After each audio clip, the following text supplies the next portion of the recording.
And trying to deal with 40 to 50 different personalities of women is like a job. Sit here. Let me break this down to you. You got to kick the language as if you got it going on. You know, like with the program. Like a Microsoft Word program on my computer? No, man, listen to me. You got to speak to the people as though you are with it. As if you ain't new to this. Okay.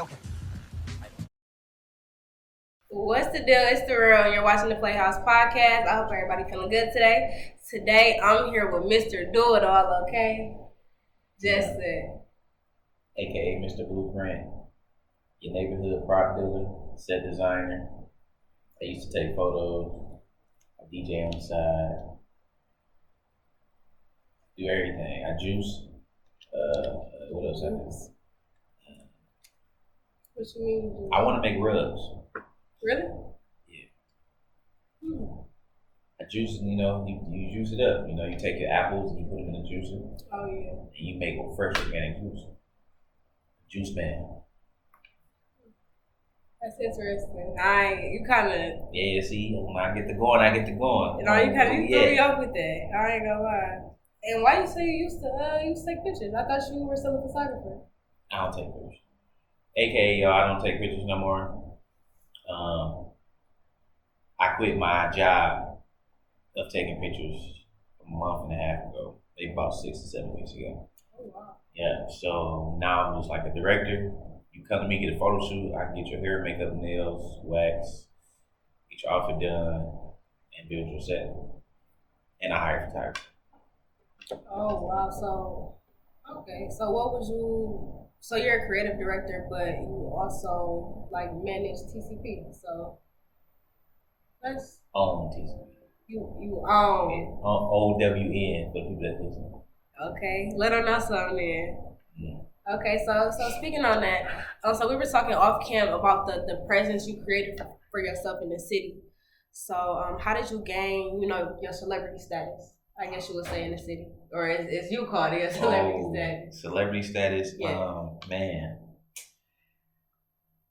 I really put in work. I put in work when I first started. Like I did hella free shoots. I was networking with a whole bunch of people. Like now, back then, it was never about the money for me. Mm-hmm. I just was taking pictures. I was walking from Wayne State to the Riverwalk with girls and making clothes, and it just was bouncing there. And I be telling my mentees now, like, y'all don't really want it because y'all ain't even down to get y'all feet wet and get your feet wet. It's just doing it for free.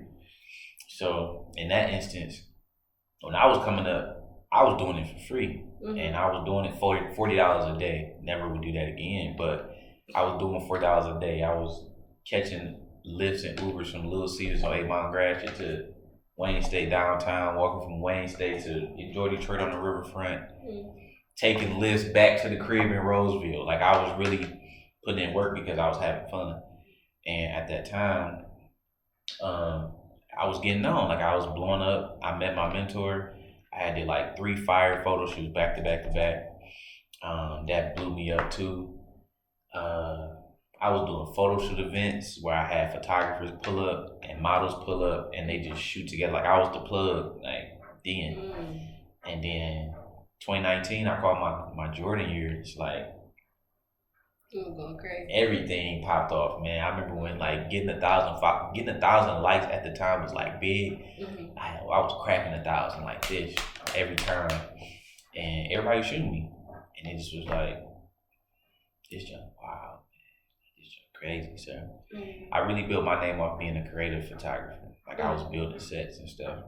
You can tell when it was mine versus when it was somebody else's. Right. And a lot of people will say that the photography market is oversaturated. It's only because everybody trying to do what everybody else trying to do. Mm-hmm. So with me, y'all can take the basic background photos, but I was building rainforests, you know what I'm saying? Okay. And my pictures was fire. Mm-hmm. So that's how I kind of got known for it. Mm-hmm. So that's where my passion for building came in at. And I started building stuff, and now we here. What was the first set that you made? First set I made, like when I had a name, or you talking about like back way back then. Well, way back, the first set you ever made. The first set I ever made was okay, I had this one girl named Gabby. Shout out to her. This photo blew up. We took this wooden strip of wood. We took 2 stools that's about this tall. We put the wood on there. She sat on it, booty butt, and I wrapped vines around her, around the wood and stuff. And I put 2 lights on the background, and she had a pineapple covering her up. And we called it the Pineapple Express. I think that was my first time doing like 1,400 on Instagram. That's when 1,400 was like, that was like, damn, you got 1,400 likes. That's a lot of likes. So that was my first one. That was like my first, like, wait, this is set. But my first creative project, but when I say like set, was the rainforest. I built the rainforest.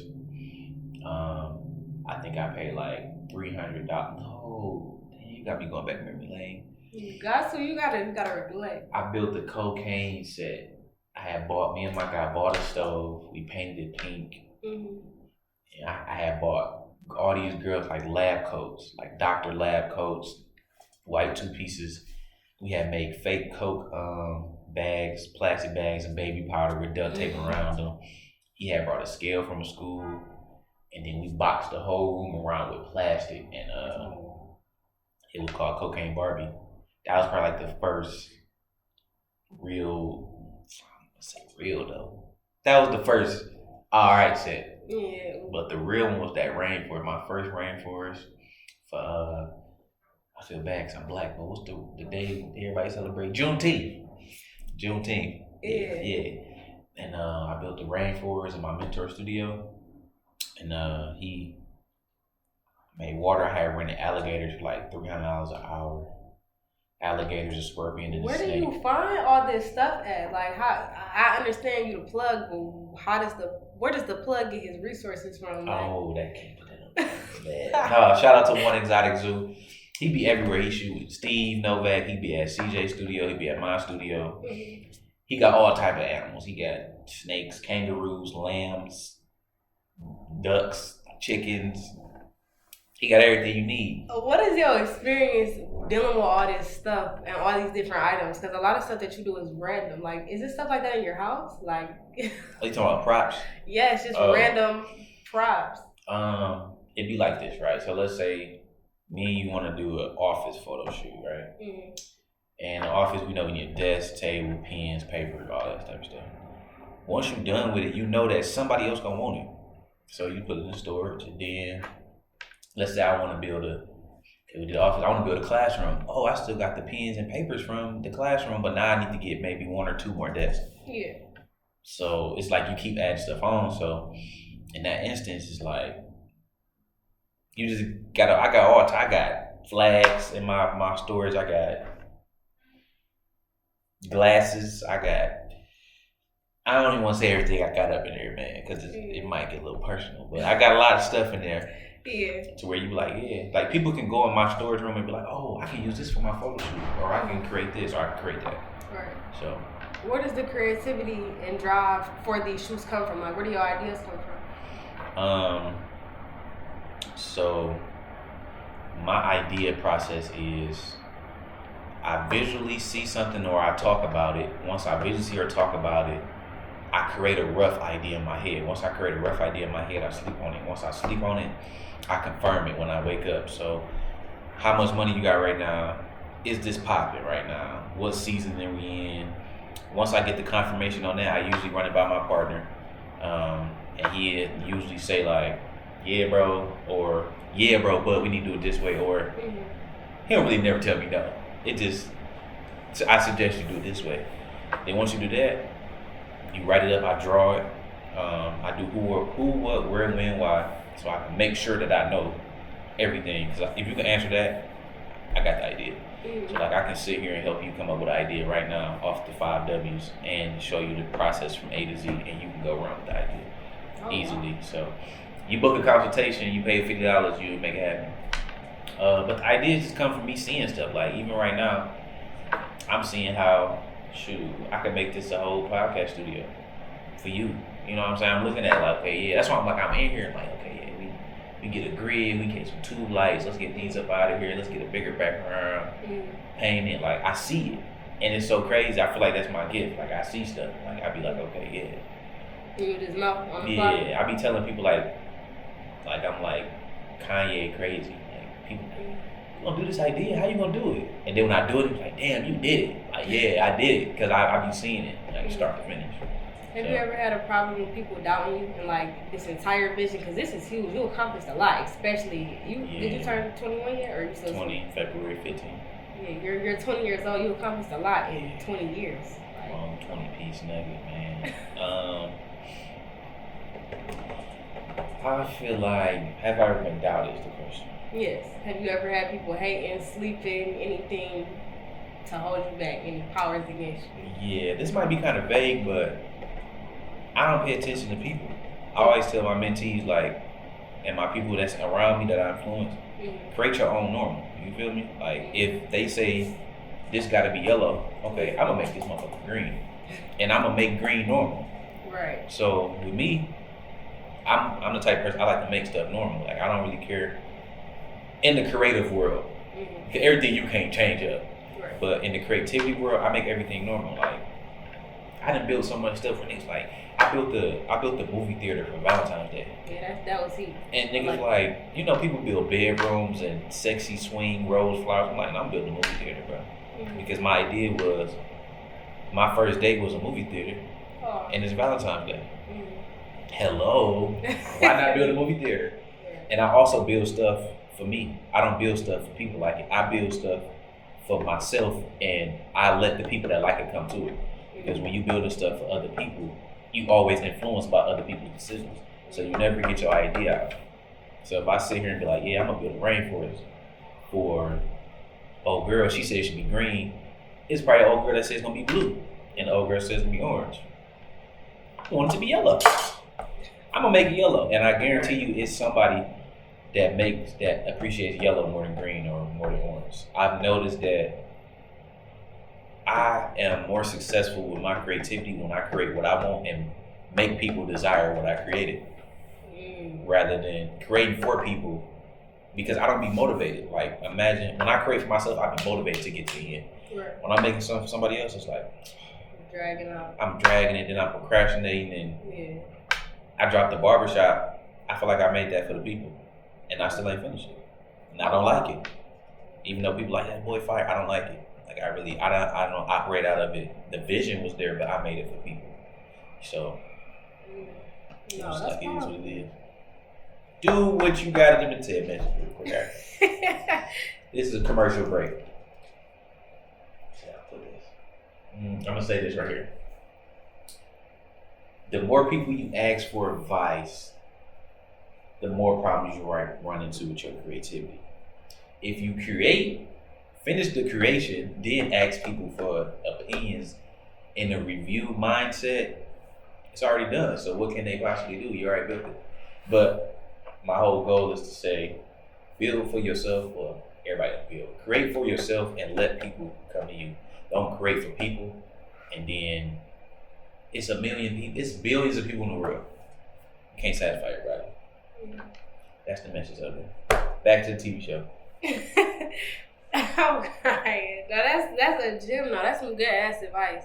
I think a lot of people have a problem with that shit. I feel like I even have a problem with that. Oh shit. I'm saying as far as like content, because you have to get. My job is to get people to pay attention. Get people to pay attention to the people that I'm trying to give a platform to and offer a platform to. So if I'm not making something that somebody wants to watch, yes, although these people may not have the biggest following, my job is to bring that to them and give them a platform for it. So it can be difficult trying to get somebody to listen to you talk, for example, you know? So I'm gonna still do it because this is what I love to do, but it's So you saying that you what? Say that one more time. You had the problems with what? Like getting people to pay attention, holding people's attention, because I may interview you and a million people might want to see it, but I may interview an artist, for example, or another photographer, and other people may not want to see it because they don't know them. But I'm trying to bring this platform to them. That's my whole purpose. Okay.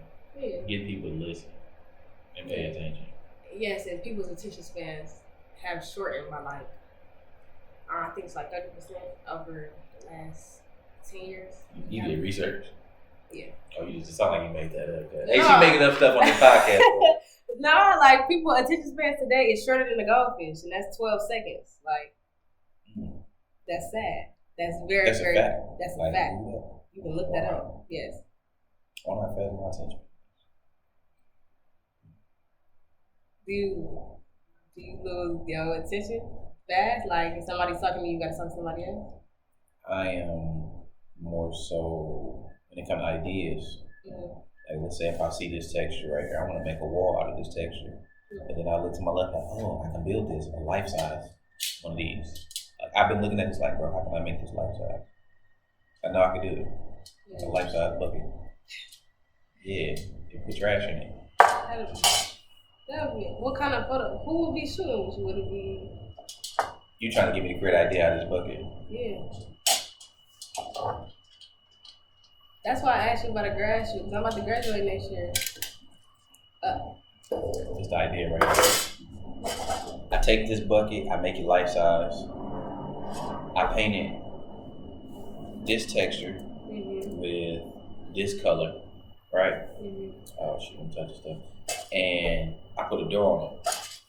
I put a nose on it, I put 2 eyes on it. What that's gonna look like? The Krusty Krab upside down. You hot. What's across the street from Krusty Krab?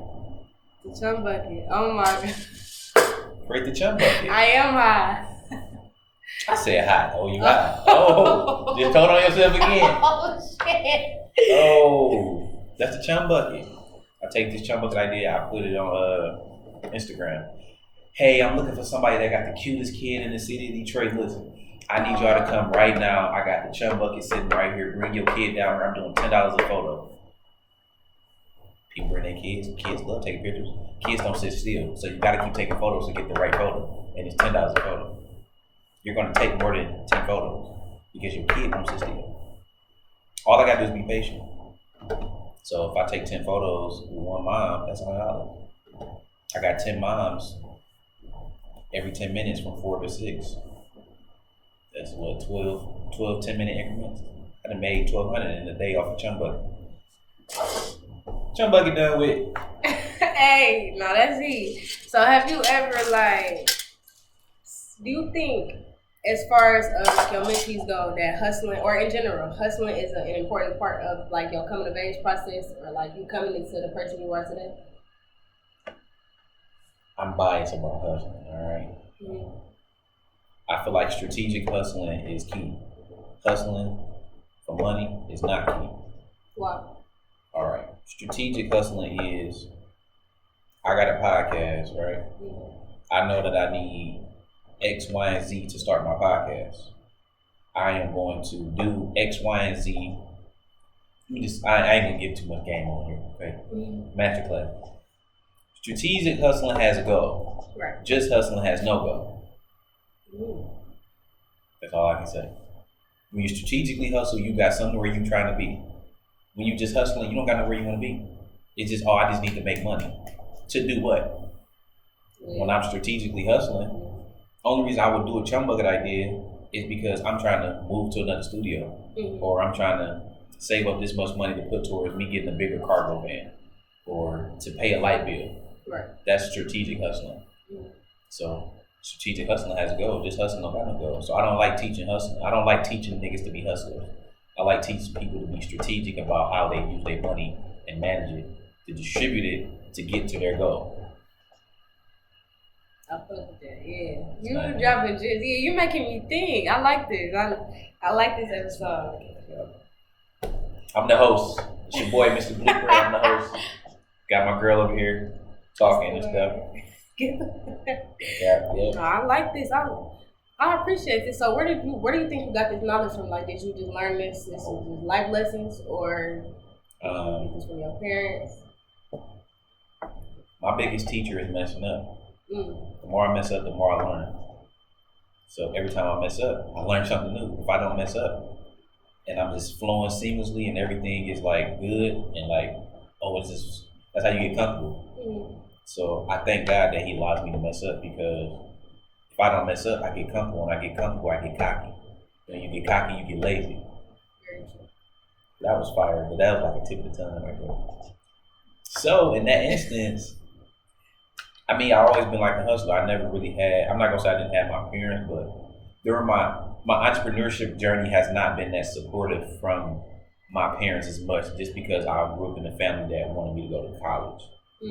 So I got most of my support from my grandmother. My parents support me, but it ain't what you would think an entrepreneur would need. My grandma gives me what an entrepreneur needs, you know what I'm saying? What is that? So it's like my grandma gave me my first payment towards my studio.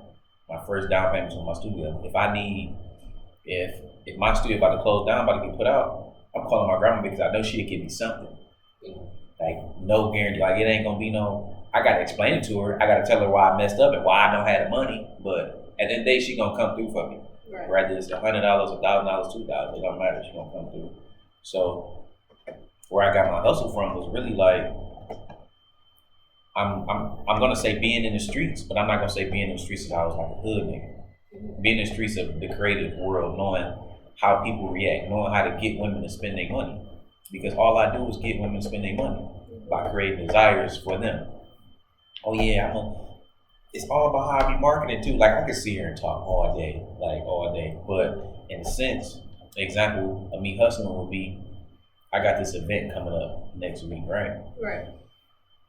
I like to build. I'm building a Grammy set, red carpet, Grammys background. The Grammys just passed. I thought in my head, I'm sitting there like, you about to build this. I'm gonna build it anyways, but how could you profit, or how could you make some type of income off of this? Okay, let's go ahead and make a photo shoot event that requires people to dress up. Best dress. I got best dressed model, best dressed photographer, and best dressed guest coming. I'm gonna have a caterer, shrimp, mixed vegetables, mashed potatoes. I got a DJ coming. And I'm building a set. So it's like a big old event, but it's really a photo shoot for people, but it's a big old event. So now what I do is how I market. Okay, boom. What can I get people to do to dress up? That's how I hop on Instagram. Listen, I know some girls that ain't stepped out in a minute. You got something in your closet that you ain't wore. Yeah. And you need a reason to get cute anyways. Just come on the hop. Just come down through. Like, it's only $35. Like, you know what I'm saying? It be my word choice. So when I tell people, like, it's only $35, it make you think. If I just tell you, oh, it's $35, you're like, $35? It's only $35, you got it. Oh, yeah, I got $35. So people don't be knowing. It's all about how you word stuff, and then you got to know your audience. So my next post I'm about to drop, I'm gonna drop it before we come out. But I went through all my pictures of me dressed up, and I'm like, man, I'm trying to debate if I want to nominate myself. Awesome. And people like, oh no, nominate yourself for this. And people DM me like, how can I get in? You know, I want to be best dressed model. So my next post is, I'm just gonna batch get people. I need 40 girls that can wear dressing heels this Saturday at 7 p.m. It's $35. Guaranteed fire photos. So it's really just how you do it. Right. Is what I'm learning, and just be strategic. If I had a podcast, look, I'm doing I'll read your ebook right now. Tell me $50, I read your whole ebook, 50 chapters, $1 chapter. What you want me to do? Sit on this boy and read that ebook. I sound like a movie nigga. Freeman nigga or something like that. Just going through it. Yeah. So it's all about how you do it, man. It's all good. I haven't mastered the marketing of building though, to get people to pay me that check. But the model stuff, I feel like I got that locked in. Like the photographer model stuff, I got that locked in for sure. Definitely. I agree. I definitely agree. So you've been taking over, like we already discussed, you've been taking over the photography, videography. Feel like Drake. Literally. Yeah. We ain't gonna get into that yet. But you've been taking over the DJ, photography, videography, and now set design scene throughout the city, and venturing outside the city in the different states. So when did your love for photography, like where did it originate from? I was building women's clothes. I had YMC. I was building women's clothes. See, I be building too much. I was making women's clothes for YMC, and my guy Ralph, shout out to Ralph. He did music, but he also took pictures. And we had a big photo shoot one day, and he was like, "Man, I can't make it. I gotta go do this music." So I'm like, "It's a big photo shoot. What you mean?" I'm like, "Can I get the camera?" And once I got the camera, I took pictures. It was just literally just like this in my basement. Took pictures in my basement. I had the models there. It was 2 girls. I had my man bring his laptop to DJ with his speaker in my basement. The basement was literally probably this big, bro. It's on my Instagram story. I mean, it's on my Instagram page to this day. And I shot them. And they start asking me, like, hey, you know, can you come take my pictures? Blah, blah, blah. I'm like, why not? We ain't got nothing else to do. So I ended up doing this one girl party on a boat. Her name's Soli or something like that. I did her yacht party on a boat, made a video out of that. That went crazy. And it's so terrible, but that went crazy. And then, like I told you, people just, hey, can you come do this? Yeah. Can you come do that? Like, word of mouth is probably the most powerful marketing tool. Yeah. Sure, for sure. And then, bro, once you figure out, like, this junk fun, and you really sweet, yeah, you just keep going. But I'm probably going to jump into a question. I stopped because I got burnt out. Yeah. But I plan on picking it back up. But if I pick it back up, I'm going to probably charge what a real photographer should be charging. Yeah. For example, my mentor, he charged $1,000 a day and $100 a picture. So you got to pay his service fee, and then you got to pay per picture. You don't get all your pictures. That's what real photographers charge in the city. But you got these niggas like CJ Hart Studios golded, Steve Novak golded, Q11. They charge per outfit or per person or whatever. Mm-hmm. They created a new normal. I don't want to be normal because it takes too much work. I came from shooting 40, 50 people a month. And trying to deal with 40 to 50 different personalities of women is like a job. Why you say that? What's the... All right. Elaborate. Yeah, just elaborate first. 4 o'clock client. Oh yeah, you know, I'm gonna be a little bit late. My makeup running over. All right, cool. You get here at 4:30, you'll shoot 45. I got a 5 o'clock coming. You irritated because my makeup right, blah, blah, blah. So now I gotta accommodate for your irritatedness and kind of calm you down and be the mood person for you, you know, to balance this shit out. Right. But then you gotta put on a whole other personality for whoever at 5 o'clock because they're not the same as your 4 o'clock. Mm-hmm. And then, nigga, sometimes you get a break where people like smooth. It's like they come in, quick 10, 20-minute photo shoot, they out of there. 98% of my clientele, they gotta paint their nails there, they gotta do their hair there, they wanna curl some stuff. I ain't gonna lie, women at photo shoots are nasty. Really? What's the worst experience you've had like with the woman at a photo shoot? I ain't gonna put nobody business out there. Oh no, you don't gotta do that. We don't do that. I ain't gonna drop no names. Right. But I'm talking about in the sense of like, take your tag off, throw it on the ground, and it's a garbage can right here. Hair be all over the floor. My bathrooms be having tissue with makeup on them, and it be overflowing. I'm like, bro, it's notify me to, you know, change the trash, or it's the trash can right there, and you just took your tag off your shirt, and you could have just did just like this rather than doing just. So now I gotta clean up your mess because you didn't, you know. How do you deal with that? Like, how do you continue to still have people in your space? Like, I'm surprised you don't tell people to come dress. Like, honestly. I do, but it's always something. Like, it'll always be like, oh, I didn't have time to get dressed. My hair ran over. It's either hair ran over, makeup artist ran over, or something wrong with their outfit, or rush hour traffic. It'd be 1 o'clock. You talking about rush hour traffic, like. Hey, I ain't gonna lie to traffic. I'm not trying to hear that. 1 o'clock, really? Rush hour traffic? Yes. All right. You'd be the type of client, I wouldn't pay you no mind. You'd be like, all right. I don't even text people back. On time. You sure? Yeah, you got any ideas? I told you the grad shoot, the fine shoot, whatever. I'm gonna come on time. Wait. You say you graduate next year. Mm-hmm. But you graduated when I graduated. Right. So this not your sophomore year? It's your junior year? It's my junior year academically, but my sophomore year experience-wise, like as long as I've been there. How you get that? School. I did dual enrollment in high school. I hate school like so much. That's dope, man. I wish I never dropped out. Oh, I feel like it gave you. If I think about not going to school all the time, like if I were to not finish. I feel like it gives you a lot of space and opportunity to do things that you cannot do while you're in school. Like having a podcast while I'm in school is a lot. Really? Yeah, only because I have to travel back and forth. Like, I go to school in like a real rural area. Like, you can shoot all day, 24/7. So it's like, what do you think not going to school offered you? Why do you go to school? What? This is not this about you. This your podcast. I told you I'm the host. No, you're not. Right. You know what? Fucking JetSet taking over, y'all. Why do you go to school? That's your question, though. Why do I go to school? Or why won't you stop going to school? Because Other than you almost done. okay. A few things actually. So some of that is the fact that I have an opportunity that a lot of kids don't get. So I go to school for free. So I worked my ass off to get that. So I feel like not finishing, I worked hard for no reason. So that took a lot to do, especially we graduated during COVID. Going to school for free. I'm coming out of school with zero debt.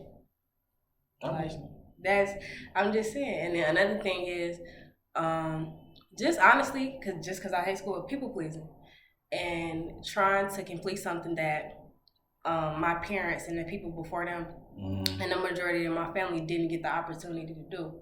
So it's kind of like, if I don't take advantage of this, I'm kind of discrediting all their work because my family is not rich. So having the opportunity to go to school, let alone go to school for free, is something they dream about doing. So I hate school, yes, but having the opportunity to get an education first off because our people didn't get a chance to do that. So yes, I do hate school, but just the opportunity alone and then working my ass off. The only thing is learning. Like I'm not against learning, but learning on my own time, reading a book, as simple as fuck, looking something up. And when I tell you, I have the most random conversations, like, so I know a lot of random shit, like the goldfish thing. Like I know a lot of random stuff that school will never teach me. So, for example, earlier I was in the car with my boyfriend and we was talking about 18-wheelers because he want to have an 18-wheeler company. Like a truck driver? Yeah. But we ended up talking about the amount of what is that called? Barrels of gas that are in the gas station because of I thought about the profit that a gas station would make, and then how much the economy is affected by how much money they make. So yeah, it's $5 right now, but it was $3 before. So what's the difference between the profits? You know?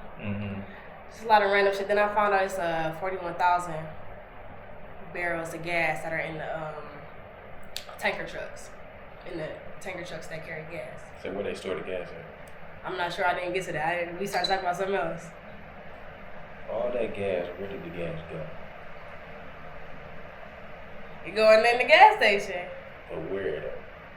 Every gas station. It's pretty much like, I need to look that up. How many gas stations are in the U.S. alone? But that's why I also invested in electric energy. I don't fuck with gas. I hate paying for that shit. And you can charge your car at home. Yeah, your electric bill will be up, but it's paid. You saying you got an electric car? No, I want an electric car. Oh, I'm about to say, man, you got a Tesla or something? No, I do. I want a Porsche Cayenne. That's hybrid. Charge that bitch at home. Simple. Hybrid means? You can, it's the gas power and electric power. I like cars too. But this is, you know. Yeah.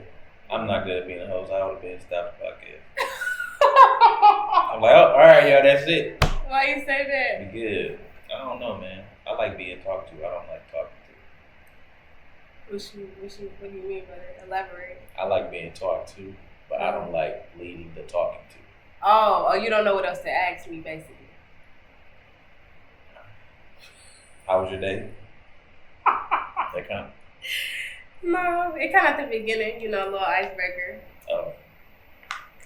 That ain't an icebreaker to me. That's my conversation. Oh, for real? I'm crying. So what made you ask me that? Like, what made you want to, like, venture into what I got going on? I had a full ride to Michigan State for 5 years with 4 and I dropped out in 3-1. Wow. I wanted to pursue being a photographer, and I also would have been the first person to probably finish. I also would have been the first person to finish college in my immediate family, between like my grandmother and all that. But I really wasn't with it. Like clocking into Michigan State and getting on a portal and doing all that extra, bro. This is how I did it, right? I was in school. I was so happy to go to Michigan State. I had a full ride, and I did go on campus. That's when COVID first happened. So in that instance, I'm like, okay, bet I can do this. I think I had like 6 classes. 2 of them was electives. I think the other 4 was like general, I guess. Yeah. I was doing it halfway, and I'm like, let me just drop these electives. So I dropped my electives, and I'm like, I'm just gonna do general classes, right? I'm doing general classes, and I'm like, bro, this junk dead. But I had so much pressure because I also was debating if I want to be a people pleaser or go for my dream. My grandma I've been raised to go to school, get a job, and go to college. Go to school, go to college, then get a job. That's what I was raised in. So for me to be like, oh no, I ain't going to school, and I got a full ride, and it's 5 years, and it's at Michigan State. Yeah. They looked at me like, you sure? Like they were so excited for me, but I never was really that excited to go to school. I feel like if I probably would have went up there, I would have been happy, like I would have been turned. But only reason I would go to school is to network and probably cross. Yeah. That's the only reason. But I think them 2 things didn't happen for a reason. I would have had maybe too much notoriety. Me being me now and crossing would have been like, all right, I would have got cocky probably, and it's no telling what I would have did. I don't know, but I had to drop out, so I dropped all my class. I actually just stopped going. I never really just dropped out. I probably can go into my portal and still be enrolled, and they like, oh, blah blah blah. But I just dropped out, and when I dropped out, I told myself that these next 4 years is my college. My entrepreneurship is my college. If I'm not going to go to school for 4 years, I'm going to put my all into my dream for 4 years straight and some. Like, I ain't going to stop at the 4-year mark, you know what I'm saying? But these next 4 years, okay, y'all cross the stage, I'm crossing the buildings and getting to a new space or something. Like, I'm right with y'all. You graduate? Well, you graduate. You'll be fucking. But when everybody graduating, like from CAS and stuff, from class 2020, I'll be right there with y'all. I'm probably be the one that build the stuff for y'all graduation stage. That would be me. Yeah. I'm gonna walk across the stage before everybody come. Walk across there like, act like I graduated, blah blah blah. Graduated. Go boom. So do you think you would be the person you are today if you were still in school? 50-50. Why you say 50-50. that? Because I feel like if I would have went up to Michigan State though, I think I would have been turned up a little more. But also too, this is how I feel about going to school and networking, right? So school is I'm gonna talk about Atlanta too. School is like a cheat code to networking. This is what I mean by that. I agree. When we here in the city, we don't be thinking about going out networking and doing all this other stuff. We just go to parties and then we say, oh, we networked at the party. We don't intentionally go and network. When you at school, you're up there by yourself in somewhere you've never been. You're forced to talk to niggas and get friends and etc. So it's like a cheat code. But imagine if you did the same work, networking work you put in at school, when you in the city. Going to different events and all that type of stuff. Like that's how I feel about when all these different people go to Atlanta. I feel like Atlanta is a black person's cheat code. I feel like it is a cheat. You go to Atlanta, you about to blow up. Everybody I know that go to Atlanta, they be here, they be like, hey, just go like this. I'm not saying that's bad, but people ask me like, why don't you take, your talents and your gift to Atlanta or LA? I'm like, because I'm about to take over the city. And I want to be known in Detroit for like the creative world. Like I want to have it in my hands until I die and then give it to my grandkids and my kids. That's what I'm thinking. So in that instance, all y'all can leave, which means it leave more room for me to play in. So yeah, everybody Bye. It's like a broom. All y'all get up out of here. Let me just have it by myself. How do you plan on going about that and like bringing people, I guess, back to the city? Because if everybody leaves, how do you blow up the city with no people? You know what I'm saying? So in my field, we lack places. In my field, we lack creativity when it comes to sets. So you can go to Atlanta, LA, and et cetera, and get a jail cell, a kitchen, I don't know, a hospital room, a courthouse. You can't get that here. So Right. I'm trying to create the new normal here for Detroit creatives. So in that instance, I'm gonna be the person. That's why it's called the creative playground, because my whole goal was that kids, when they go to the park, they got a lot of things to play on. They have so much fun. So let me create a safe space for creators to come to and have a lot of things to play on, so they can have fun. Right. So in that instance, I'm trying to compete with Atlanta and LA, building kitchens, barbershops, rainforests. Like, I'm building stuff where people like, bro, there's some stuff you see on the West Coast, because that's who I'm competing. I'm not competing with nobody here. I'm not even competing with nobody on the West Coast, because I ain't even gonna get to that. Damn. Keep going. Why do you feel like that? I just feel like I don't want to seem. I'm not cocky. All right, I'm just very confident. What's the difference? Cocky would be like, oh, you the shit. Like, you walking around here like, yeah, bro. You don't feel like you do that?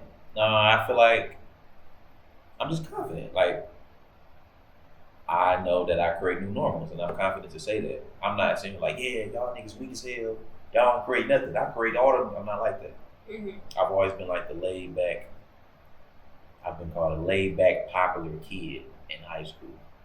Like, not no Letterman jacket, sit up against the locker, look at girls walking down the hallway, skipping class. I was more, I'm going to class, I'm doing my work. But you knew I was me.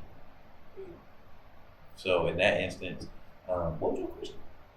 What's the difference between confidence and courage? Or your difference? So you was explaining it though. Yeah. Confidence has positive intentions. Cockiness has more selfish intentions. That's fair. So with all the things you do, how do you time manage? Like, how do you maintain? Oh, you don't do it? Now I put in my schedule hour by hour what I'm gonna do for the day, and I hold myself accountable by posting it on Instagram.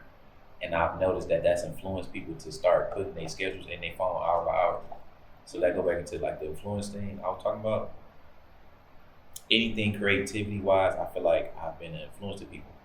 So that's why I be feeling like, in a sense, like I gotta watch what I post, I gotta watch what I do, because somebody taking like, oh yeah, I could do this too. And they influence, but they influenced by me. Right. So I want all my influences to be good. I don't want no bad influences when I influence people. So even though I still am a person, I always tell people on my social media, like, I'm still me, y'all. Like, if you don't want to see me, follow TCP Detroit or PlayHouse Detroit on Instagram and unfollow me. Because you're not going to see me turning up at the club on TCP, but on JetSet YMC page tonight, you're going to see me DJing, turning up. Hey, shake that ass, yeah. Don't worry about all that. That ain't got nothing to do with my business. When you see me, I'm professional. I talk my shit to my clients because that's just me. Like, I be like, girl, your hair is not cute, but it really be cute. But I like fucking with people. Yeah. So they be like, boy, my hair is cute. Like, you know, like that's me. If I didn't do that, that wouldn't be me. Then I feel like I'm not being organic. So I provide. That's why people vibe with me more and they keep coming back, because they know they're gonna feel like they at home. That's why the slogan of my studio is "Home is here." You come here and you become a part of this community that I'm creating. This is your home. Treat it like your home. Tell people that this is your studio. Like, I like telling my mentee, like, bro, tell people this is your studio. My mentor did the same thing for me. I was in his studio, and he would leave me. He would like, bring them in here, tell them it's your studio. Guess what I was telling the girls? Girl, this my this my studio. He gave me a key all over. Oh, wow. Like, it's my studio. Taking your girl in there, like, it's my. She know it ain't your studio, but it's my studio. You lock it up, put the lights off, all that type of stuff. Now I can really say, like, it's my studio. Do you think that was more of him allowing you to manifest, like, your future? I think so. I think he was he always told me that I brought the young crowd to the studio because he had 30 and up, I had 30 and below. So if I can reach another crowd that you ain't never had, and I had that boy jumping every weekend for sure, then why not? If somebody tell me, if I find a partner right now, he tell me I can get all the older people in your studio. Come on, bro, let's do it. Like, let me know what you. Let's make it happen. But right now, I got 30 and up. I got 25 and under on lock. Yeah. So 25 and up, I'm a little older cat, so it's a little harder for me. Let's say 35 and under. Yeah, cool. All right. So you were touching on your family earlier. Speaking on the people that are close to you. So while building your team, does it consist of like your friends and your family, or just strictly employees? My team has came from people that are strangers. Why? Strangers have been more supportive than people that got blood. Can you speak to that? Can you speak to that topic, please? You talk about elaborate? Yeah, elaborate. All right. You got a little excited when you said that. I did. I've noticed that my strangers have believed in my vision harder than the people. I don't want my family to see this and feel no type of way. Hold on.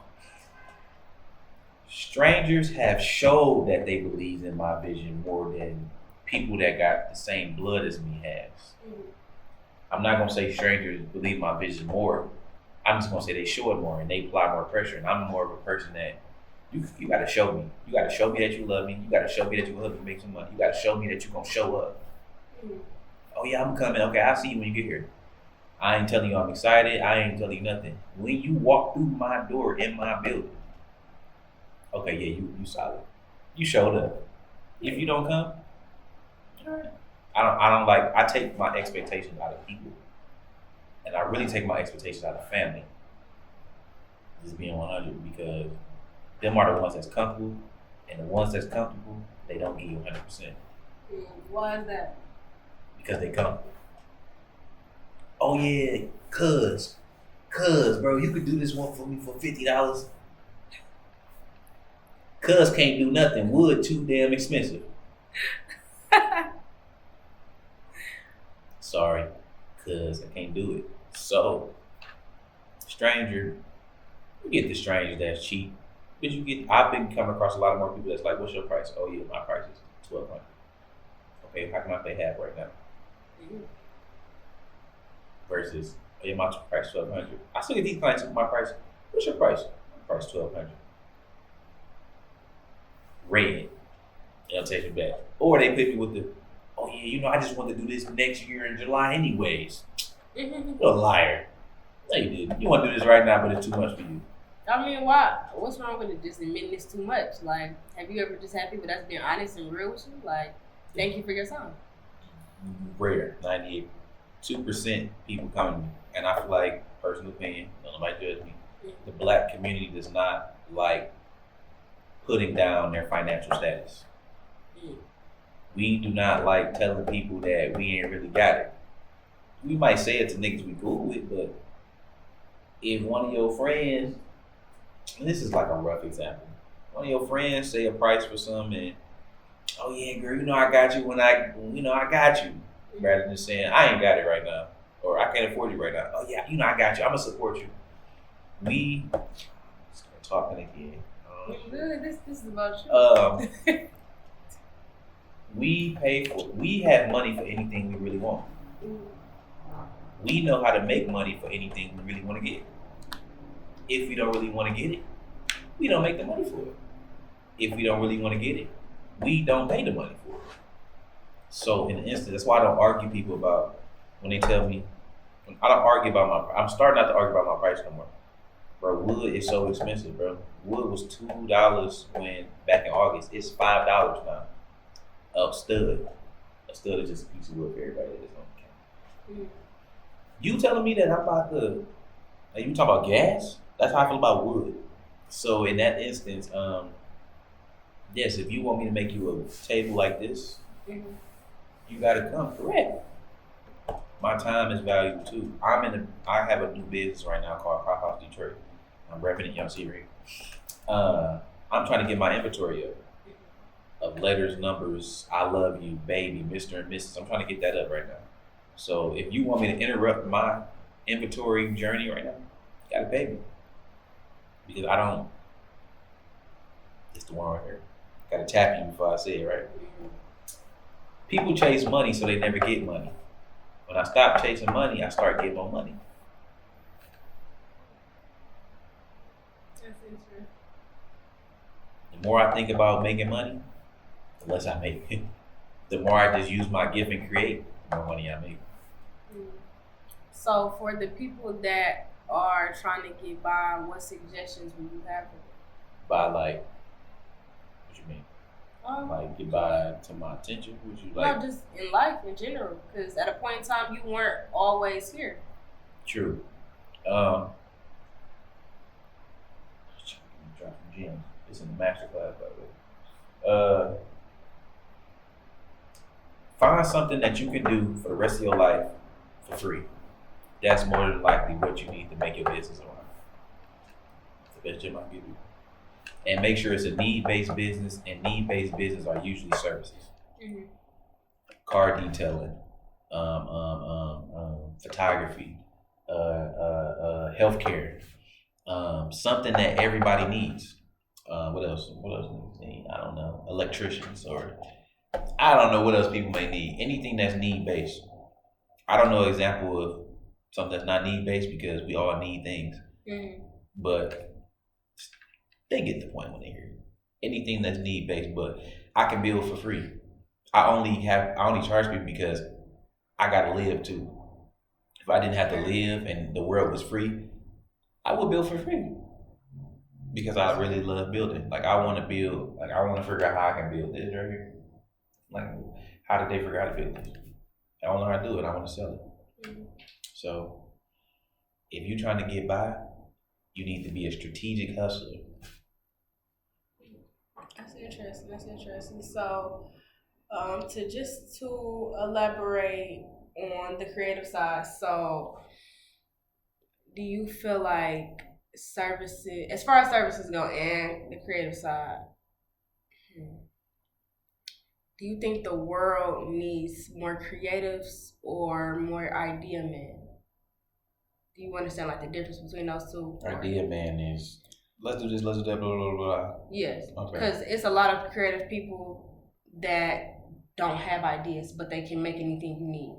Mm-hmm. And it's people out here that have ideas, amazing ideas, but they aren't able to execute them.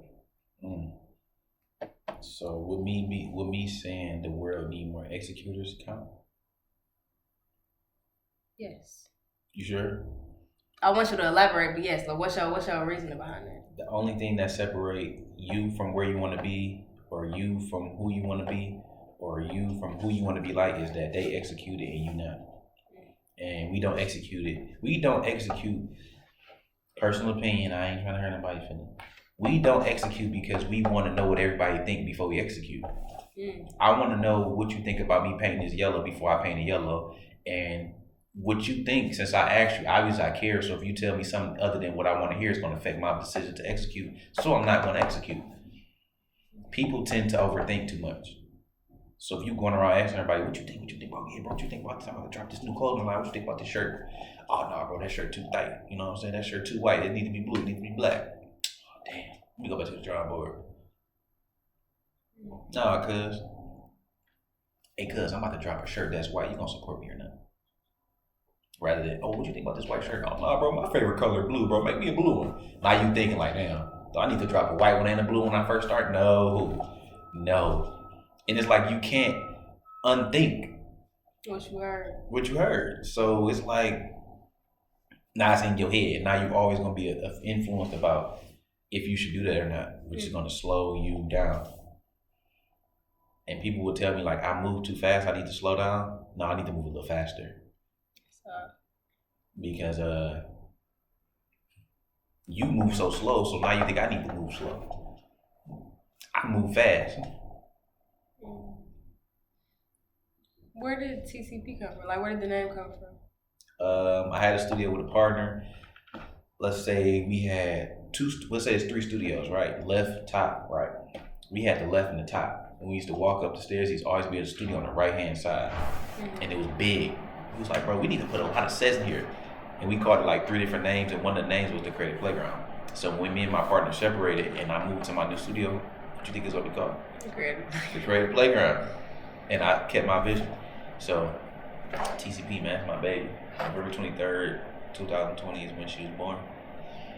Yeah, she's probably 2 now. Yeah, let's see.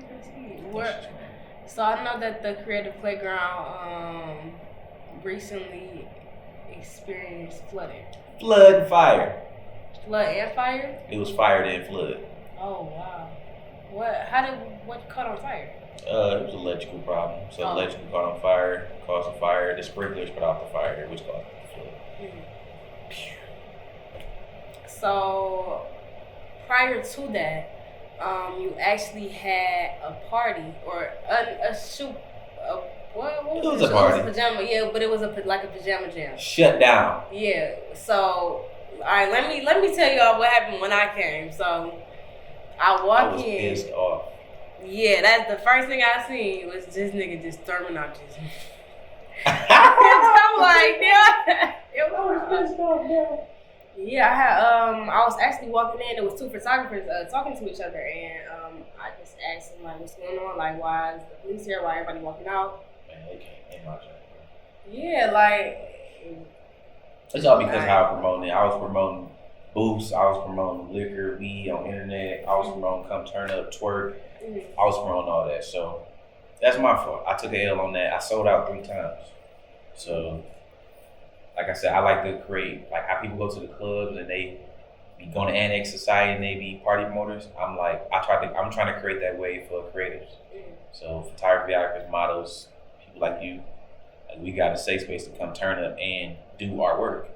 So in that instance, that's what people been knowing me for. Like I did a beach party 2 years ago or a year and a half ago.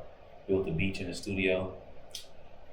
Slapped it out. Girls came in swimsuits. We had water guns, food, bottles, good ass DJ. My nigga Flex Live was there, my man's Emo. And we was turned. But that was something everybody remembered. So now I'm trying to bring that back, and that one just got shut down. I just advertised it wrong. I was on there, bro, because I was so geek. I sold out, bro. I had at least 150 people coming. And I literally kept extending tickets. Plus, everybody always bring their homegirl and their homegirls at the door. So it was no telling. I had bought like 10 bottles of champagne. I had made 2 VIP booths. I had Viewers Club coming out to record the video. We was going to do like a Bad Girls Club, getting the girls while they were sober and getting them while they was drunk at the end of the party. Like that would have been heat. Man, you was coming out. Like it was something crazy, bro. I ain't gonna lie. This next one, though, is private, you know? It's private, so... It's more private. It ain't private like anybody. Like nobody can come. But this next one gonna be top tier. I got my suit, got my hair appointment on deck, got my haircut on deck, got the food on deck. How do you separate your personal life from your Business career? life? I mean, it's business, but Give me an example. Personal from business. Personal from business, yes. But I don't know, I feel like just because your jobs are so social, all of them across the board are so social, and the lines are kind of blurred, especially like DJing. You can tell why you DJing, but that's a job and that's business. You won't want nobody playing with your money, then unless you come in and DJ at somebody's party, for example. That's business, but you're also getting drunk, you're getting tired, whatever, talking to your people's, whatever the case is. Photography. Yes, you change your personality, but you're kicking it with people. Ultimately, like, I don't feel like this is business, but this is the most casual space ever. Like, if we could, we'd be smoking in this bitch. Like, damn. Well, I know you don't smoke, but we'd be drinking in this bitch. Like, just talking, kicking it, trying to understand. That deuce. That's that light deuce. That is that Patron, yo. You can't even see it on camera. Look, he's drunk in here. Zooted like a mug. Look. I wish we would. I ain't gonna lie, but just something to that stature, like. I separate my business is my personal life. Because I'm so social, because I have a community aspect. I don't post everything, but my business is 70% social. 70% social / personal. And I got the strong 30% that people just don't know about or see. Like, but I'm a community man. The jobs I do require me to be super social. So I really have no choice. But that's also how I built my name up, from being accessible. Not too accessible, but accessible to where if you need help, even though I got 20.4, I'm going to still text you back if you got 1.3K. And I'm going to let you know how to do X, Y, and Z. So that's also how you build a village of people that support and rock with you. Right. Because niggas get too big and then they need, I ain't check my DM. Or granted, DMs do be hard to check. But I still get around people. I also just pull up on me. That's like easier for me. Just pull up on me because I'm not good with texting. I'm not good with talking on the phone. Be in my face. Or people's got to accept that. That's my form of being accessible. Come be in my face. You can pull up my address on Google. Now you just text me, bro. I want to pull up tomorrow at 3 o'clock just to learn how to build. All right, cool. Come by. Sunday's my off day, but still come by. So do you offer free game, or do they always have to go through the master class? Like, I really don't got a master class. I help people that really want to be helped. If I feel like you don't want to be helped, you got to pay me. But I also I've only had one person pay me for game, and I laid it on him that day for sure. But he was already known. It was just crazy to me that a known photographer came to me to hear how I think. Because game is really just hearing how people think. It's not really no right or way. Personal perspective, disclaimer. It's not no right or way how to do anything. It's just your way and my way of doing it. Right. And who way gonna get the person that they talking to quicker. But that's up to them to figure out, and it's either going your way or my way. Right. So who can sell their way better? That's what I feel like game is. Game is selling your way to somebody because there's no right or wrong way to do something. Right. Unless it's like, okay, to start a podcast, hit record. Like, come on, I know that. Yeah. But what we talk about, ain't no right or wrong way for nothing. Right? So. You still have model classes, right? I'm fed up with y'all models. No, I'm sorry. I love y'all. I will connect people to where they need to go. I used to have 40 girls. Never again. Not right now. I always see something with you having some type of model class or model workshop or. Yeah, it more be like I know that you can bring me models, so can you be a part of what I'm doing? Oh, that's very much. That's very much. Yeah, so no problem. Cause I like helping people. I just like having fun. So if I feel like I'm gonna have fun at this event, cool. Throw me on the flyer, give me a phone. I'm gonna post it. I'm gonna record a video.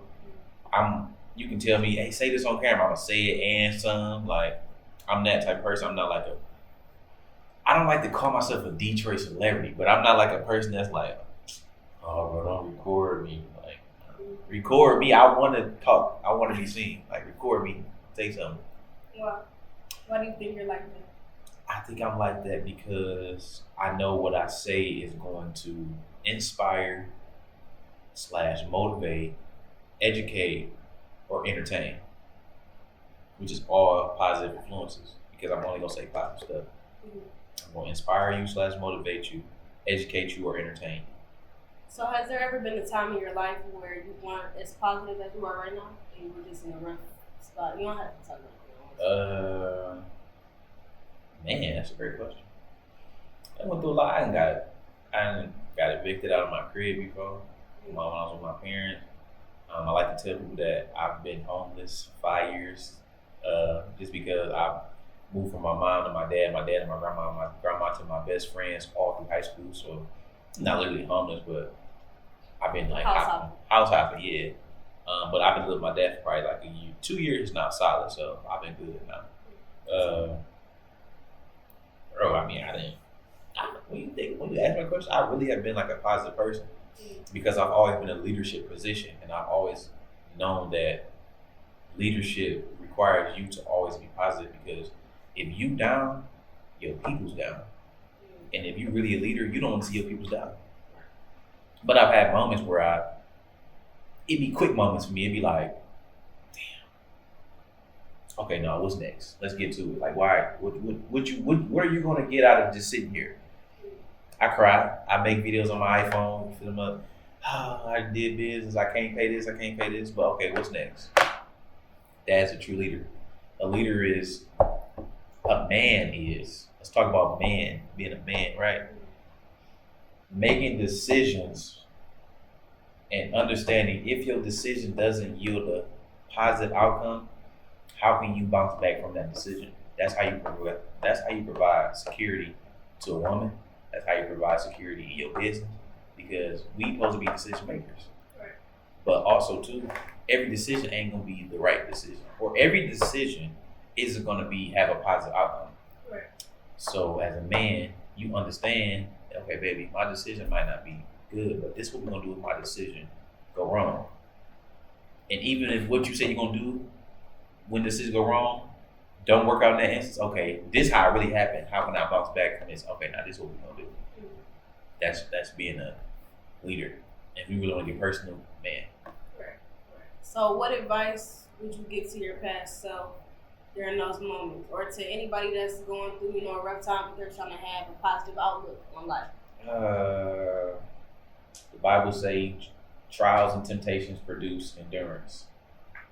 So it don't tell us that we're not gonna go through it again. It's gonna tell us that the next time we go through it, we're gonna be stronger to get through it. That's the only thing I would tell people. I'm gonna give you straight from the book of life. I can't say nothing after that, because everybody goes through different stuff. With me, I look at it as I'm a what's next type of person. Mm-hmm. All right, both of my phones fly in the river somehow. What's next? Shit, you gotta go. Go get another phone. Like, oh, it's not that. It's that simple. Like, we overcomplicate life. If these phones break right now, what is the only option that I can do? You ain't gotta get the number. Why am I about to see my phone, bro? Oh my God! Like, look at this one. Look at this one. Like, what are we gonna do? What else could we possibly do? Like I say, there's nothing else we can do. I am a person where I only like to control what I know I can control. If I can't control it, it's no. If you cannot control something, don't worry about it. Because you're gonna stress yourself out trying to control it when you know you can control it. You know what I'm saying? Yeah. What you're the type of person that likes to have, all control over their life. You're crazy. I feel like you're crazy because life is not controllable. You don't know when you're gonna die, do you? I could leave here and die. Relax. Yeah. That's real though. Am I gonna try to dodge every car and walk across the street like, oh shit? Like, you don't know how you're gonna die. So I may be doing that, then get in the car and get hit. But I'm thinking, oh, let me try to control how I'm about to die and dodge all these cars. But really, you about to die and get hit by a car. In the car. So, nigga, what? No, that's real though. You know, women like to brag about not being able to control these niggas. Yeah, nigga gonna do what he want to do anyways. What can you do about it? That's a whole nother. Yeah, that's a whole nother topic, ain't it? Yeah.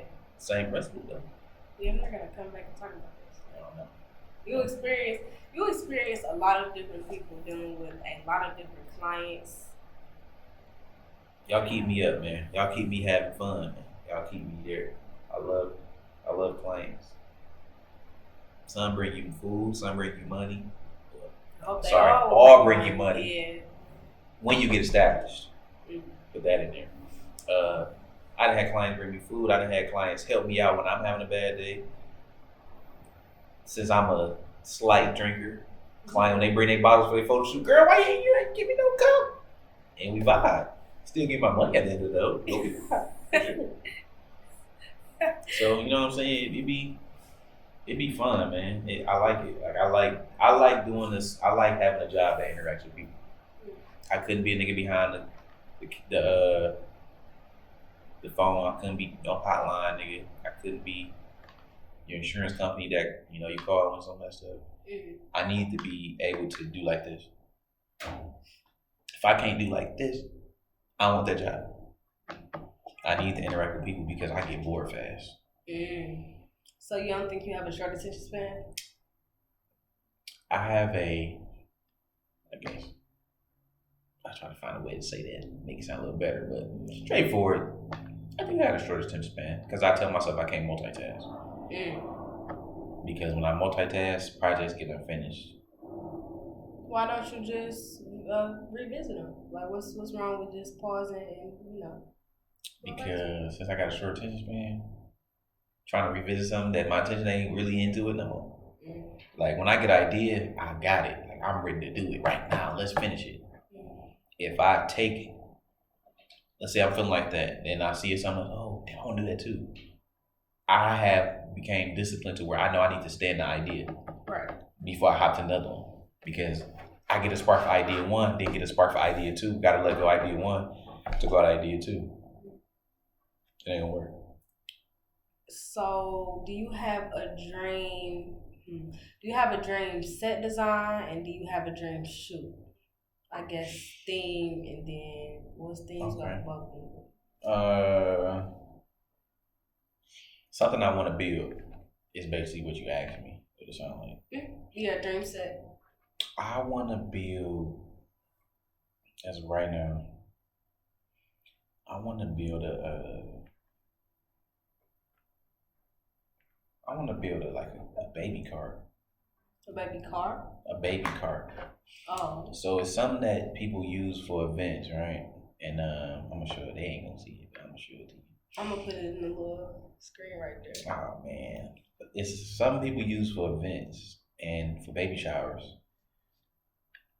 Oh. And you put your cake on top of it.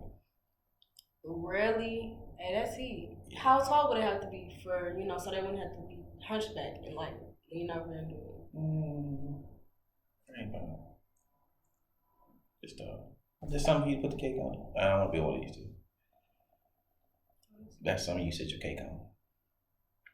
So right now my mind is just, you see my whole saved is like me building stuff, fire stuff, and people stairs and all that. So in that instance, I want to build a baby car. But we talking like big production. I want to own a village, right? It got studios, it got houses, health and wellness, and entertainment, all in like a gated community for entrepreneurs. Oh, I like that. That's my end goal. So I want to be able to drive in a golf cart around my studio, see niggas at the restaurant, or see niggas at the grocery store, and we got Fresh Market grocery store in the village or whatever. That's the end goal. What's your dream photo shoot? Photo shoot, shooting on whichever set I build first. So if I build the village, I want to do marketing materials for the village, and that's gonna be my dream photo shoot, photographing something that I said was my end goal. Taking pictures of all the houses, the inside interiors, the restaurants, the new studios, etc. That's sweet. How did you end up building your city? I know they're made out of strangers, but getting those people to work for you aside from your mentees. My main guy D right now. I was moving out of my last studio and I put a post like, I need people to come help me move out of my studio. He reached out like, I'll come help. It was like a couple people to come help, but he was the one that stayed. He's the one that kept coming around more, and then he just became embedded into the studio. Oh wow! So now he definitely like my left hand, and he helped me out a lot. Oh, not your podcast. Sorry, y'all. He helped me build a lot. So, hey. Okay, all right. So this is my last question before we move on to goals. Oh shit. So, okay. I know a lot of people. Oh shoot. I know a lot of people that have had issues with, well, not necessarily issues. I feel like issues is the wrong word. They were caught off guard Because TCP is this. It's a company. It's a moving, working, damn near a baby, right? It's a moving, working person, moving, working production, and it has various photographers and videographers within it. So sometimes a person may book with you thinking that they're going to get you, thinking that they're going to get Jet, and they get another one of the photographers that may work in TCP. Yeah. So how does that process go, and why don't people directly shoot you? I know you don't take pictures anymore now, but like in the past. Thinking about it like this, right? I'm gonna give you the business mindset of things. You got, let's say, my guy, he shot 400 sessions for me from May to August, right? During that time, I was moving. I had to make money, but I also had to move too. Trying to move and shoot that many people, that's where team comes in at. So you train people up to deliver the quality that you give. They become a part of your team. You take them and allow them to shoot your sessions while you go expand your company. Right. That's how business go. You not talking to motherfucking Ralph Lauren about why he ain't sell you the shirt. He got employees. Right. It's still Ralph Lauren, ain't it? So I give you my camera. You learn how to shoot like me. You give me the files when I get done, I edit them. We good. So in that instance, I also, and this is also why I kind of stopped doing photography, because people want me. I didn't build a brand to where people want the company. They want to see my face because I advertise me on there. So in that instance, I also put in my policy, like, do you understand that you may not be getting Jet? You will be getting a representative from Jet Digital. And if you hit agree, I don't want to hear nothing. Because you hit agree to that policy. Right. But even in that instance, it's like, people just want to take photos. They don't care who take the photos. As long as you get the quality of photos that you want, it don't matter who take the camera and take them. You will still be satisfied. I still have, it's literally like 4% of people, 4% of the people that really be like, oh no, I only want Jet to shoot my pictures. I probably got that like 4 times. But people don't say nothing to you anyways. So you can see I'm saying something. Yeah, people don't say nothing to you. So in this instance, I try to be transparent. Like, listen, I don't take pictures no more, but I'm the director. I'm gonna be there. I'm not gonna be the person clicking the button, but I'm the person that's delivering the vision to the person that's clicking the button. So it's still me. This is still my product. And going back to the business side of things, why would I not train somebody up to take twice as amount of appointments so we can make twice the amount of money than be selfish and only be the only one shooting? Let's take everybody's favorite studio, Q11. Q does not take photos. Q takes photos for the famous people. Cash Doll, T Grizzly, PZ comes through there. But Q has different photographers. He even got models shooting now that take photos for him. Q shoot who Q want to shoot. But regardless, you still get Q11 quality, no matter who you shoot with. So if you want to book directly with me, if you want me to raise my camera, I'm going to charge you more. One, because I don't like taking pictures no more. And if I do, it got to be something worth it. Like I have built myself I have built my business, I have built my personal brand up to be selective. In the beginning, nigga, you can't be selective. That's true. You need to get your feet wet. But you think Drake making songs for everybody? No. Motherfucking Drake is making songs with who he want to make songs with. I listened to it was a podcast with Lil Durk. Lil Durk said, Drake put me on. Drake take niggas that's coming up, put them on a song, and them songs blow up. Facts. That's what Drake want to do. I do what I want to do. If you come to me and say, hey, I want to shoot, I will shoot you because I know you. If Joe Crawford on the street, hey, I want to shoot. Oh, no, I got you. My mentee gonna shoot you. So I shoot people that I really know or I really fuck with. Or if I just feel like shooting that day, I shoot. But I've built my brand up to be selective. So yeah, you may not get me, but you're gonna get my quality. Right. And that's all that matters. Literally, just maintaining the same quality. Because you ain't gonna tag me anyways when you post pictures. So hello. Why do it matter? The only people that tag me for real is my legacy people that know me. That know like, okay, yeah, I'm gonna support him by tagging him. If you don't know me, you book around in photo shoot, bro. Niggas don't be caring. People don't tag no more. So I want to be in a business where you tagging me like I gotta tag. You take a picture of Drake, I bet you fucking tag Drake. Oh yeah. All right then. Okay, hello. That's what I want. That's how I want to be. Mm-hmm. I take a picture. I do something for you. Like damn, I gotta tag Jet. I gotta let niggas know like Jet took this. Mm-hmm. Jet built this. Right. So it is what it is. I'm a businessman. We love to see that. We love to see black men win, y'all. We winning. Slow. It's a marathon. Nipsey said, you know what I'm saying? We love that. I love watching you from. I have honestly compared to a lot of other people. I haven't known you that long. If we being honest. You have. That's great, man. That's a long time. Yeah, that's 6 years, but like it's niggas out here that's been knowing you for 15. Hey, ask me where the niggas at. You see him here? Nah. They ain't nowhere to be found. Right. In general. So yeah. Cool. No, I love it though. I love watching the coming of age process, especially I did say that was gonna be the last question, but I don't care. So oh shoot. So this boy 2 hours, y'all. Parking meter expired and everything. Hold on, let me check my parking meter. Keep going, I'm listening to it. What this is gonna be the last question. Well, no, I got 2 more. But this is gonna be the last question down there. So, having the opportunity to graduate high school early, how did that benefit you as a businessman? When you say graduate high school early, because I ain't go to COVID, we had COVID.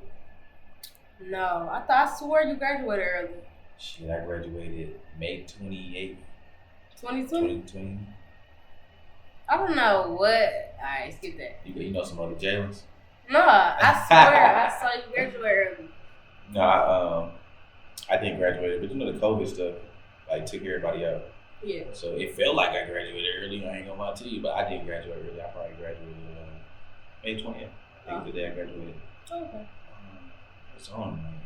Keep talking. I'm listening. Some 105, I think. 105. Thank you. And also, so this is really my last question, aside from like the final remarks. But would you ever become a traveling? You don't even like taking pictures anymore. A traveling anything, a traveling set designer, anything. I would definitely want people to fly me out for them to produce a set, or fly me out to produce a prop or something. Would you create movie sets? I'm so sorry. Yeah, I do that now. Like I built for 313 Day concert with Baby Money and all them at the Garden Theater. We built that. That's it.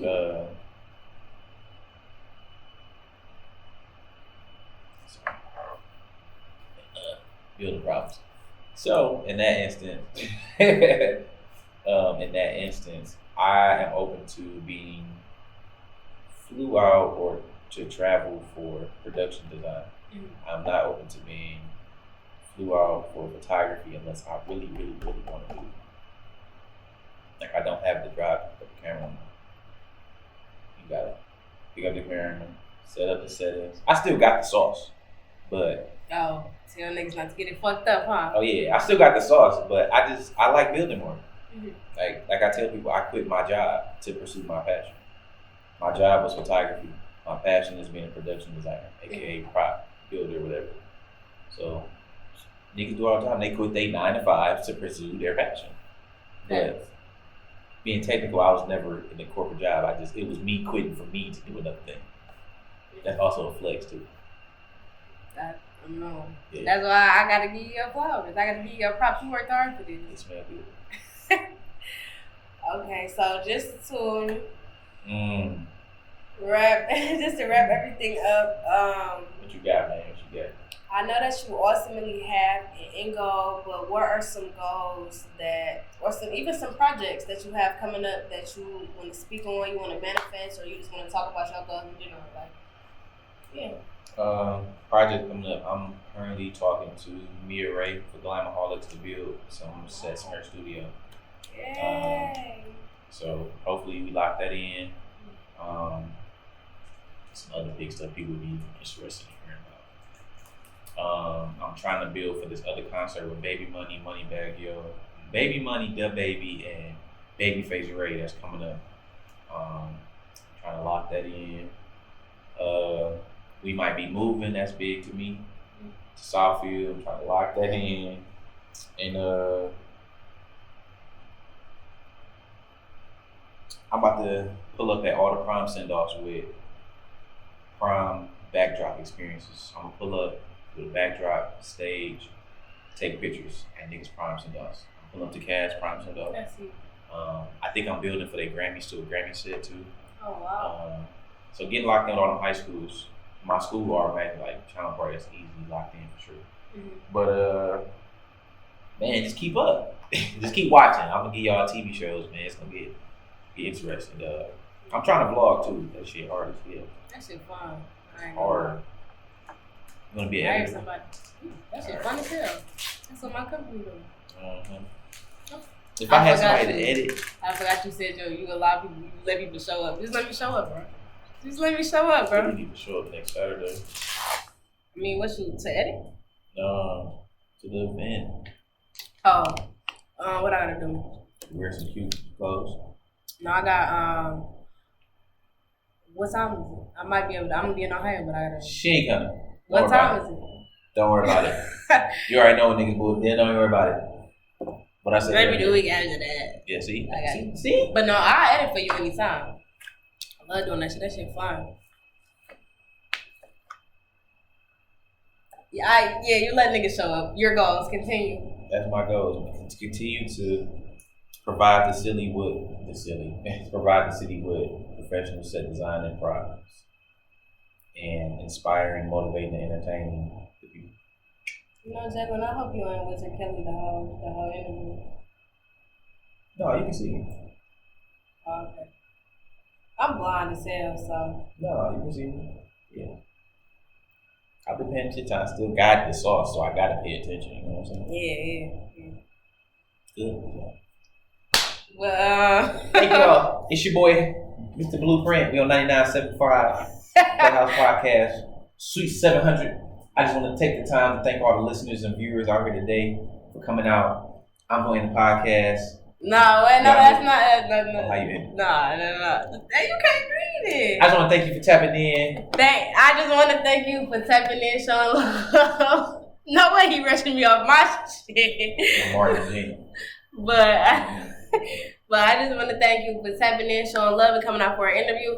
If y'all was messing with it, let us know. And let me know who you want to see your interview next. The links to everything, JetSet Digital, TCP. Jet Digital. See, this is why I show. The Prop Out. Jet Digital, Prop House Detroit, The Creative Playground, me, myself, and I, my Instagram, JetSetYMC. In the link below. Yeah, you know what it is. And so are all the socials for the Playhouse as well as myself. So once again, I just want to thank you for tapping in, and it's the Playhouse, man. You gotta let me in. Indeed. It's the Playhouse, you know what it is. Thanks for tapping in with us. It's your boy, Mr. Blueprint, here with High 107.5 in Purified Spring Water with Kroger and Carhartt. Hey, no free promo. Peace! When I touch down, you better tap in.